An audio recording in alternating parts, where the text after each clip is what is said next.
So now on to our lesson.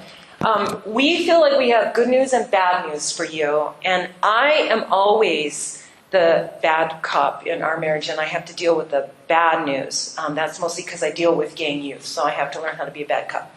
But the bad news is that every marriage is going to experience loss. Every single marriage here will experience that.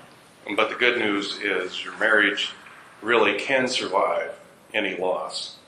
So let's talk a little bit about what we mean by loss. I want to get a read on what you think are some of the different kinds of loss that we can experience in a marriage. So just call it out. Death. Okay. Job loss. There's one over there. Oh, job loss. Those are two big ones. Two big ones. What else? What are some other kinds of loss? Miscarriage or infertility. Those are huge. Infidelity. Yeah, betrayal by your spouse. What else? Bankruptcy. Yeah. Financial. Yeah. Those are big, obvious ones. What about some smaller ones maybe we don't think of? You get a job somewhere, exciting. Who's the DirecTV guy in the back? Okay, you get married, and then because of your job or grad school or whatever, you have to move across the country. That's loss because you lose your community. Okay, what about, when you're pregnant and you're expecting, ladies, and you're really excited, but you lose your figure and you don't feel beautiful, that's loss. There's gain involved with that, but it's loss. Later on, some of you might lose your hair, or like I'm losing my eyesight and I have to wear reading glasses. Those are losses. What about a lost opportunity? Like if you applied for grad school, you took the bar, and didn't pass, or you didn't get the job you wanted. So there's subtle kinds of losses too. Do we know the clip is not going to work? The clip's not going to work. How many of you have seen the movie Up, the cartoon movie? Isn't that the sweetest movie? I sobbed through that movie, and we wanted to play that scene, but since so many of you have seen it, do you remember, their kids, and, she's kind of the nutty girl, kind of having all these dreams of where they're going to go, and then it shows how they walk up to the top of the hill, and they're laying there looking at the clouds, and, everything's wonderful, hunky-dory, and then the next scene, they're painting the nursery, and then you see her crying in the doctor's, like in the hospital. Do you remember this? And, they go through these losses in life, and for them, it was sort of like they never fulfilled their dreams because, they just got busy with life, and they kept breaking the piggy bank to pay for the flat tires and those kinds of things. And the thing that we want to present to you today is that loss is not about the end of something. It's not about missed opportunity. It's really about an opportunity God is presenting for us. So we want to talk a little bit about our losses. For some of you, this may be, you may have heard this before, but I think that it'll help if you know that we've been through some things. So are you wanting to talk yet? No? Well, I just will say one thing. What we feel is one of our main qualifications for being able to talk about this, besides the loss, is that this coming August, we will be celebrating our 30th wedding anniversary. Yes. So I'll say that. It's pretty exciting to get that far, even though you think, how did we get that old that we could say that many years? But your child bride. I remember when that's right, it was an arranged marriage. When we started out in our marriage, all of us were just so, eager and expectant and hopeful, and we should be all of those things. And as we were praying for you today, we're so blessed by this class. Do you realize that God rejoices. I think in the heavenly places, there's rejoicing over the fact that there's this many Christian couples in one place, and just what God is doing in each of your relationships and lives, but also what he's doing in his kingdom as a result of these marriages. And it's really important to us to do whatever we can to help strengthen these marriages. It's so important. And we got battered a little bit from life. And it started at about, I think, 11 years into our marriage. That's about the time we decided we were going to start a family. We waited that long. And it turned out, after months and months and months, and then eventually years of not being able to achieve pregnancy, found out I had a very serious case of endometriosis. And about that time, we had moved from Riverside to the Valley, so we lost our community. We came here. We were strangers in a foreign land. And dealing with infertility, I had a couple of surgeries. One of the surgeries went bad. As a result, I ended up in bed for a year, lost my career, lost my prestige, lost my plans. I was a professional opera singer, and had a burden of feeling now I caused my husband to not be able to become a father. I lost my health. It just seemed like everybody always says, well, at least you have your health, and I didn't have that. It was like, it just kept, there was no lower place we felt we could go. And during that same time, the 1994 earthquake hit. Our house, fortunately, was not flattened, but there was so much damage. We had to move out. We became earthquake refugees. We had asbestos damage. Everything in our house that was made of fabric had to be put in a toxic waste dump. I mean, it was just like one thing after another. We felt like we were living and breathing the book of Job. It was really hard. And then we sort of limped out of that. And not too long afterwards, we went through a period of time where 3 people in my family, my mother, my father, and my stepmother of almost 30 years, so like another mother to me, they all died within 28 months of each other, and a friend died. And we became caregivers for each of those parents. And it, once again, just seemed like loss everywhere.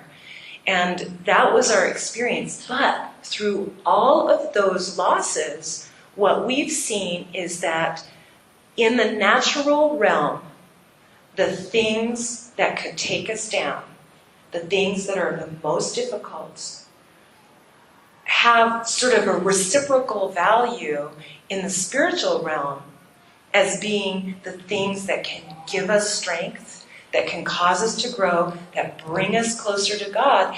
And a lot of how much all of that happens depends on how we approach the loss. Does that make sense? Yeah. Has anybody experienced that yet? You will. Yeah, somebody over here, so it's a truism. So what we're doing is sort of, I can envision this being a little bit like, we're rallying the troops here, and you haven't gone into this battle before, but let us tell you from our war scars that this is true. This is how it's going to go when you get in that place. So tuck it away. If you're not in that kind of a place now, you will be at one time. And our relationship with this group is very intricately interwoven with Catherine Wolfe's story. Because the first time we came here, she invited us to come, and she couldn't be here that week. But she set it all up for us, and we were emailing back and forth, and then it was only a few weeks later that she had her aneurysm, and Pride's mother died of an aneurysm very suddenly. So we were very familiar with the severity of that.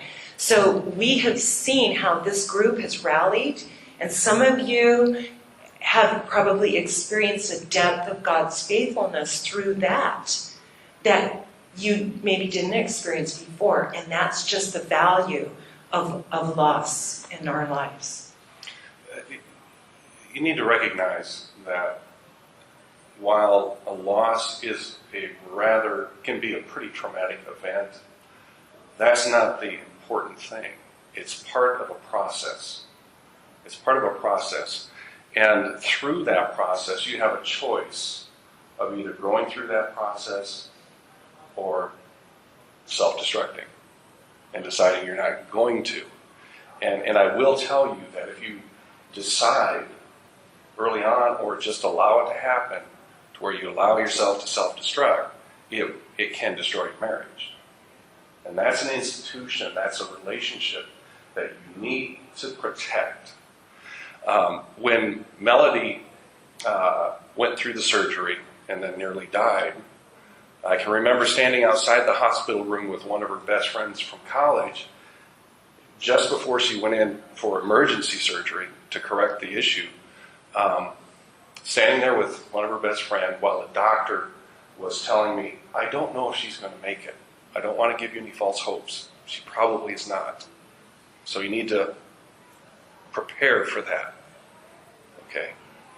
So it was a shocker to me. But when she came through the surgery and started recovering, started that long one year of recovery, I was just thankful that she lived. The fertility issue, the loss of being able to have her own children, to me, that was secondary. I had my wife. She survived that. And I still had her. So my processing of that event went like that because I was so thankful that I still had my wife.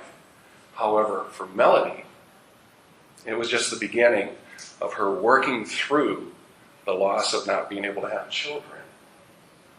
So you can imagine, while I'm over here, okay, we're good. Let's just work on getting you healthy. Let's focus on that. Typical man. Let's just fix the problem. Yeah. She's going through some pretty tough stuff, and I wasn't at the beginning of that. Wasn't there for her. In fact, I didn't even recognize that was a problem. And then when it started leaking out and coming out, by the way, she doesn't leak. It's pretty direct. Okay. When we started talking about that, I realized this wasn't a done deal for her. And it was at that point that we learned something very critical, and that's very important when you're dealing with a loss, is you have to purpose to stand with each other. You have to remind each other you're on the same team. You have to make it a point, especially men who are used to fixing it, going after fixing it. You have to go through that process with your wife. Might be 2 days, it might be 2 years. But you have to purpose that you're going to go through that together. Because you're going to face some tough moments in that. And women process it, and different personalities process it differently. And so right up front, you have to decide that I'm going to go through that with my spouse. Because again, the event, while it's tough, that's not the thing that you need to focus on. It's the process that you're going to go through in dealing with that loss. So at that point in our marriage, I had to stop and say, look, I need to go through this with you. I need to allow my heart to break like yours is. At that loss. So one of the things then that we're talking about is men and women process loss differently, sometimes at different rates.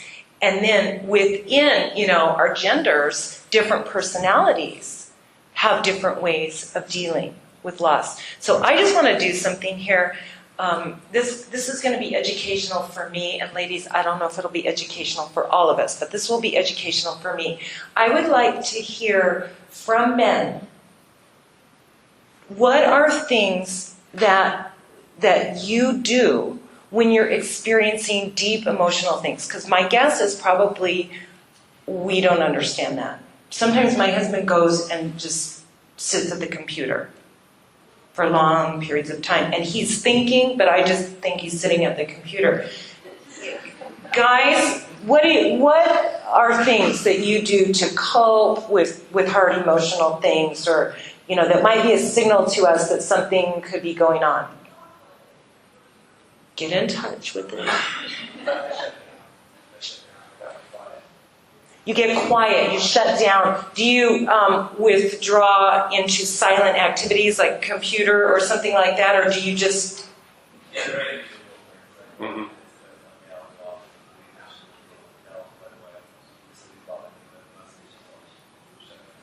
Okay. And I would guess that women are a little bit more sensitive to the shutting down than the guys are. What's your name? Elvis. Are you typically more of an introverted person? Okay, so it's not about being an introvert or an extrovert. It's just what you do when there's emotional stuff going on. Okay. My husband's not here, so I'll speak for him. Good, I love that. I guess that wouldn't be a first time. Jeff is really easygoing for the most part, and when things tend to bother him, he is very irritable very quickly. And so I can spot, this normally wouldn't bother him, or he would normally react in this manner. And so he lets things, he can get really irritated really quickly, whereas otherwise he would just push it off. Okay, so he goes sort of from an electric stove model to a gas burner kind of a thing, and it just goes up to high heat. Okay, good, interesting. Any other guys ever have any emotional problems? Any loss, any suffering? Yeah? Any other women want to speak for your husbands? Okay, so we have kind of flare-up temper that's atypical, and we have withdrawing. So far, that's all we have. Anybody ever go golfing or, go hammer out and, destroy something, or running? Okay, so physical activities, I think that's real typical. Anything else? Okay, ladies, that doesn't give us a lot of vocabulary to work with. So either they don't know what they do, or, we have a very narrow bandwidth. So let's alert ourselves to that. Okay, how about ladies? What do you do? And guys, this could be educational. Pay attention here. Yeah, okay? This is, highlight this moment. Okay?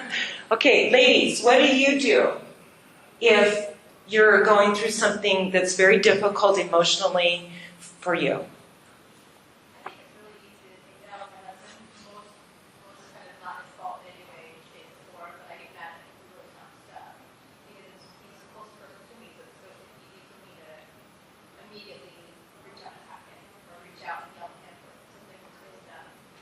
So is that different than what Lacey was talking about with Jeff, just irritability and temper flare, or is it like a blaming him for other things going wrong? I do too. Not you. I don't blame you. But I could. I mean, would you like that? Let's get his number after. Yeah. If you have an email address, that'll work too. But yeah, that's something I do, and I'm not really upset with my husband, but I'm just frustrated, and I don't know if this is true for men as well. It gives me a nice little peg to hang my hat on if I can blame something or somebody, even if that's not real. So that's the reaction to the loss. But there's something that we each do internally that helps us to work through that. We may do things, like we were saying with the guys, you might go out and do physical activity. But women, is there another way that you work through that loss? I think sometimes when you feel overwhelmed by a loss and you need to kind of process it, one of the things I do is an activity that I feel like is in the mind. I mean, it could be something like folding laundry or, putting something away, something meticulous, and I'm like, I can control this in its entirety. While I'm doing that, I'm just like processing that here. Right. What's going on, it's very Yeah. task oriented. I have to do this from now. This stuff needs to get put away, otherwise I will freak out about it. That's interesting. Now, see, guys, you hear this is really important. Like if it's midnight and the laundry has to be folded, now you know there's something else going on. Okay, what else, ladies? Crying about everything, not just necessarily about that, but like, something else happened, set me off and I'll just start crying. It's like, what just happened? That's right. Has anybody ever seen the Everybody Loves Raymond episode where he goes out and, she just kind of sits there and cries and he comes home and says, "What's wrong?" "Nothing, I just needed to cry." And he's so confused. Yeah, we release that way. Good. I'm glad you brought that up. I'm a talker. So like I need to talk to my husband, I'll talk to my mom, I'll talk to my sister, like I'll just talk. Yeah, we process things verbally. That's how we get a handle on it. We talk it through with those people that we trust, and we're talking to them, but we're also talking to ourselves as we do that. It's that thing about words. Yeah, all the women are going yes, and all the men are going yes. I know. So, Been there. so let me ask you a question here. When you're her husband, right? Yeah. Okay, good. I'm seeing this again. When she talks to you and talks about a problem, what's your? Well, what I learned from a previous, she just lost her uncle, and from a previous episode, I learned that what you're talking about, not trying to fix everything. I used to say, I probably would have said something that different, like when she lost her uncle, this big guy has a bigger plan. I would have probably got, instead I just listened and held her, and I just stopped trying to fix things.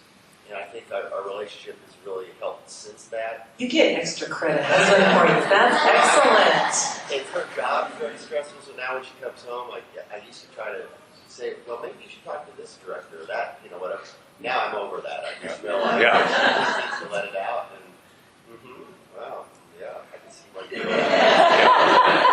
Excellent. You don't shut up, but you're reflecting and talking through it with her. I don't make light of her emotions. I try to accept let her know that I'm accepting that her feelings would be relevant for her. Yeah, it's not a good time to slip in a joke. No. Yeah, I learned that. He says, I've learned that too. Pride and I have this code now because it took us longer in our marriage to learn that than where you are.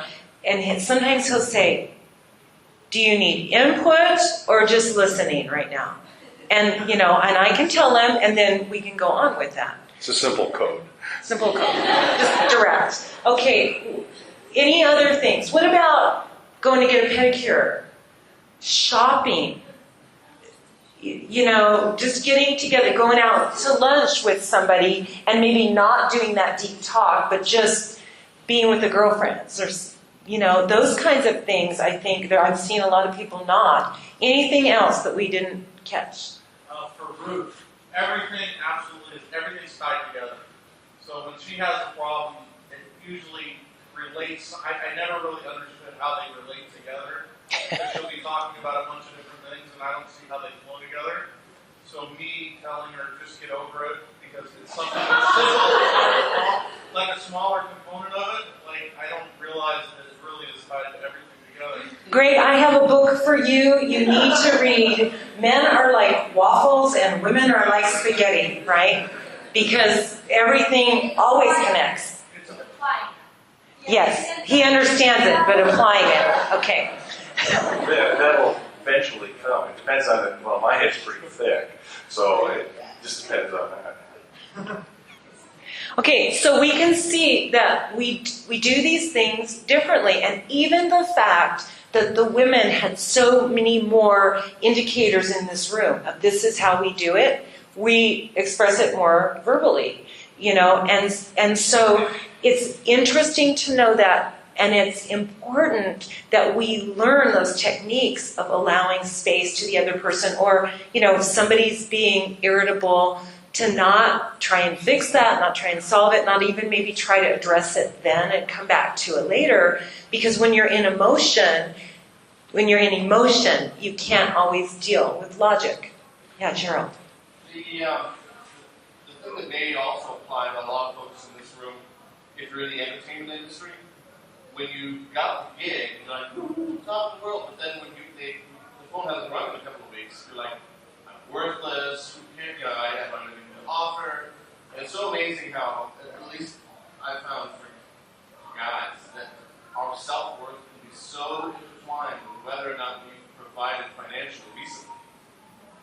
That's true. That's really true. Yeah. It kind of highlights all what we kind of do with life is that we think that we're able to control that.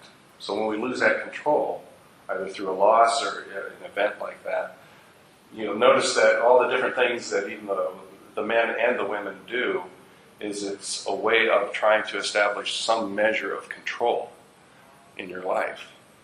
Guys withdraw, thinking, that's a measure of control.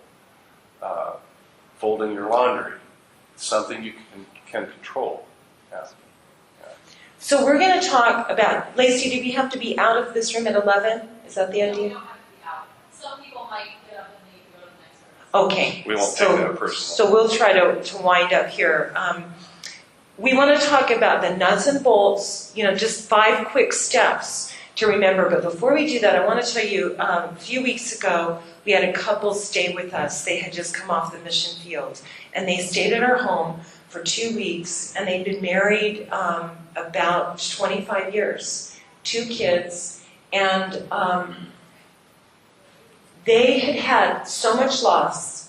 Part of it was loss that each one of them had experienced early in their lives. And they brought that into the marriage. And then they experienced marriage or loss in the marriage as well. And they had gotten to the point where now they were just blaming each other so much that they couldn't see the issues anymore. They could only see it's his fault, he always does this, it's her fault, she always does this. And it was like we couldn't get a handle on it to even help them see it differently. And finally, we took their hands and had them hold hands and said, do you realize that it's Satan who wants to destroy this marriage? It's not his fault, it's not her fault. It's Satan who is coming at you to destroy this. And if he gets to do that, he wins. So when we feel like facing each other with, that gun and, taking each other out, we need to come together. You've never felt that way? I have felt that way. I didn't have a gun, fortunately, but I felt that way. Had a knife. That's when No. that's when we have to stand together. We have to stand together and know who our enemy is. So the number one thing is, like Pride said, we have to purpose, no matter what, to stand together, to not blame each other. Even there was a mention over here about infidelity. Even in that, which is a huge loss, we have to say, okay, how can we now come together with what the enemy has done? But there's losses that don't have anything to do with betrayal within the marriage. A loss of a job, the loss of a loved one. We just need to stand together. And even if that means, okay, somebody's irritable and we give them space, that we understand that. So while you may not be able to control the event or the circumstances by and large, you can control your reaction or your response. So when you purpose to stand together, you're setting the tone for everything that follows after that. You're indicating, you're making that commitment, you're recommitting to each other those vows that you've made in your marriage to stand by each other. You're saying that up front. You're reminding each other right up front, and allows you to control where you go from that point forward. So you can't control the circumstances per se, but you can certainly control what you're going to do after that. And if you establish up front, this is the way you're going to go through it together, you have a lot better chance of weathering that storm. The second thing, and I think what we'll do for time's sake, is we'll stop here after the second item, and then we'll continue next week. So the second thing is you have to name it for what it is. You have to understand the truth of where you are, and a lot of times we don't like to do that. Okay, so let's look at an example. When we were talking through this, we said, we've gone through a lot of loss in our lives, but we haven't gone through something big recently. So what we did is we imagined, okay, what if Pride came home and said, I lost my job? Okay, so he lost his job. Now, I could imagine that I could get really emotional about that, and if I went into that blaming mode, I could start saying, well, what happened? What'd you do? We have to understand the truth of the circumstance, because we're going to have to come up with a game plan. And the game plan is going to look very different depending on what the circumstances are, so we have to look at it. Did he lose his job because of the economy, because the company's downsizing or going under? Or did he lose his job because he's using drugs? And that caught up to him. Those are two different circumstances, and so we have to look at it for what it is. And in the case of, if there's something like that going on, one person in that relationship is going to feel really alone, but we still have to name it for what it is. And even if you can't get to the bottom of it, maybe, sometimes the truth is hidden. But that's got to be the number two thing. So stand together and then name it for what it is. Understand the truth of the circumstances. If it's an illness, research, find out what it is. What's the prognosis? What are we talking about for a time frame? What can we do in these circumstances given what they are? So those are two things. And those two things can really set the tone for everything else that happens. So next week, we'll talk about some more nuts and bolts, and then we'll talk about what God's plan is for us in loss, in our marriages, and in the world, and how truly He is strengthening us through the difficult circumstances that we go through. He's purifying His church in that way. And the Lord wants your marriages to succeed, because your marriages, all of our marriages, are the truest replica in this world of His love for us, His relationship with us. So if our marriages succeed, the devil loses. And there's a big cheer in heaven. And so we need to understand that the Lord is interceding for us when we have difficulties and losses. And the hosts of heaven are there, hoping that we will make it, that we will press forward. And so be encouraged. Anything else you want to add, Mr. Taki? No, I've used up Mr. all my Chatty words. Guy? Do you want to pray? Yes, join me, please. Father, we are thankful for this gathering of believers, that they stand as your witness to the world, Father, in their marriages and their relationships. And Lord, we ask that you strengthen them, give them good courage, help us to lift each other up in those difficulties too, and support each other during those times. Lord, I pray that each person here, if anyone is struggling with a loss right now, Father, help them to not stand in isolation, but join in fellowship with you and your church and with each other in the marriage. We ask this in Jesus' name.